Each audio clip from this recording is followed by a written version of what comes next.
جب تم نماز پڑھنے کا قصد کیا کرو تو اپنے منہ اور کوہنیوں تک ہاتھ دھو لیا کرو، اور سر کا مسح کر لیا کرو، اور ٹخنوں تک پاؤں دھو لیا کرو،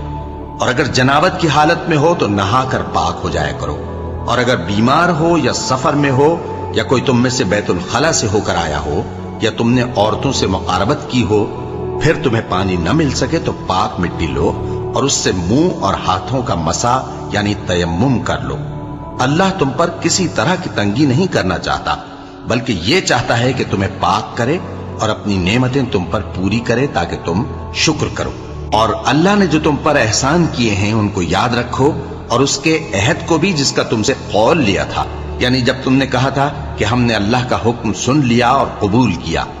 اور اللہ سے ڈرو، کچھ شک نہیں کہ اللہ دلوں کی باتوں تک سے واقف ہے۔ اے ایمان والو، اللہ کے لیے انصاف کی گواہی دینے مومنوں،